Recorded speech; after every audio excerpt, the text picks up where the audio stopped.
Oke, coba bayangin deh, sebuah negara kepulauan, ya, bisa loh gelap gulita total cuma dalam hitungan hari. Ini bukan cerita film fiksi ilmiah, bukan. Ini kenyataan pahit yang lagi terjadi di Kuba. Dan ceritanya ini ternyata menyimpan pelajaran yang penting banget. Dan jujur aja, cukup mengejutkan, terutama buat kita di Indonesia. Lihat angka ini, 11. Angka ini jadi angka paling penting di Kuba sekarang. Kenapa? Karena ini bukan sekedar angka biasa. Ini adalah hitungan mundur. Ya, hitungan mundur menuju kegelapan total. Keruntuhan total jaringan listrik mereka yang bisa terjadi, kurang dari 2 minggu lagi.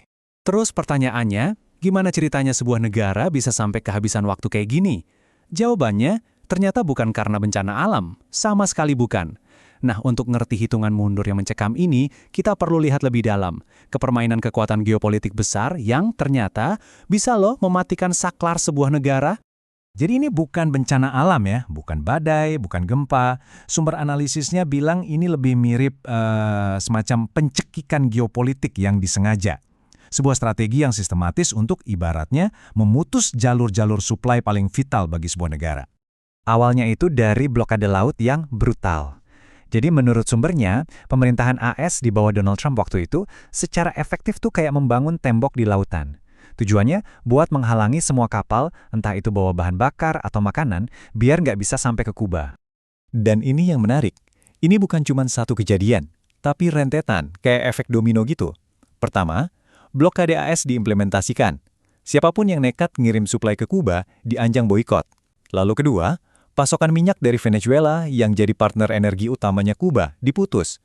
Dan yang ketiga, waktu Meksiko coba jadi pemasok alternatif, mereka pun mundur karena diancam embargo sama AS. Jadi satu persatu, semua jalur kehidupan Kuba ditutup. Oke, kita lanjut ya. Kita lihat gimana strategi geopolitik ini punya dampak yang benar-benar dahsyat buat kehidupan orang biasa di sana.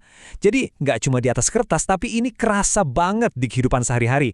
Nah, kalau kita lihat data ini, kelihatan banget di mana letak kelemahan utama kuda. Coba deh bayangin, 80%. Itu artinya, 8 dari 10 piring makanan yang ada di meja makan orang Kuba itu datangnya dari impor.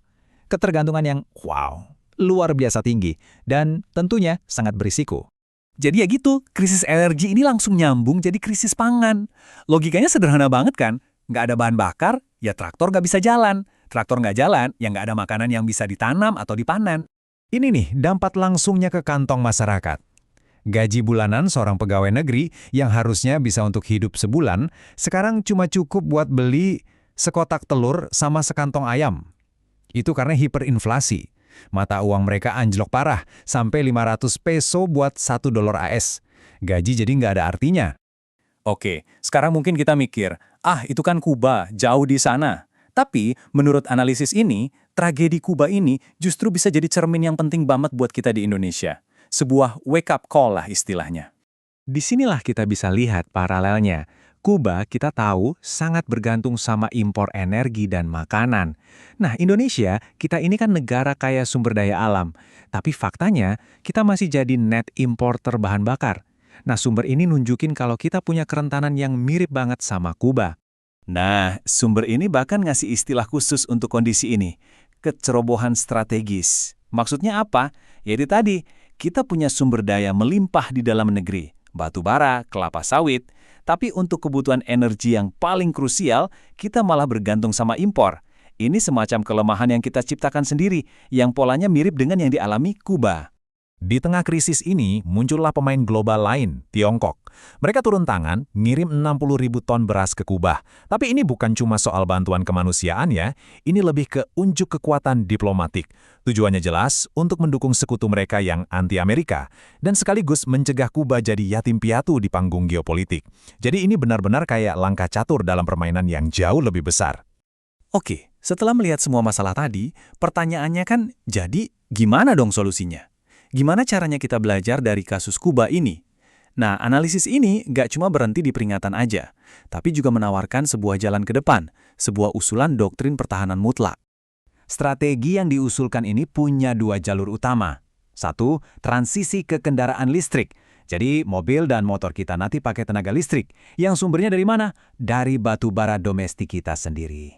2, pengembangan biofuel. Kita manfaatkan industri kelapa sawit kita yang besar itu untuk bikin B50 dan B100. Simpelnya, kita pakai sumber daya sendiri untuk memenuhi kebutuhan energi kita. Jadi nggak perlu bergantung lagi sama impor. Jadi ini bukan lagi cuma soal kebijakan lingkungan atau ekonomi, bukan. Menurut sumber ini adalah soal kelangsungan hidup bangsa. Kedaulatan energi itu adalah sebuah doktrin pertahanan mutlak. Semacam perisai gitu, untuk memastikan negara kita nggak akan pernah mengalami pencekikan geopolitik seperti yang menimpa Kuba. Dan pada akhirnya, cerita dari Kuba ini meninggalkan kita dengan satu pertanyaan besar. Di abad ke-21 ini, kedaulatan sebuah negara itu sebenarnya diukur dari apa sih? Apakah dari jumlah barel minyak yang kita impor, atau dari baterai yang bisa kita produksi sendiri di dalam negeri?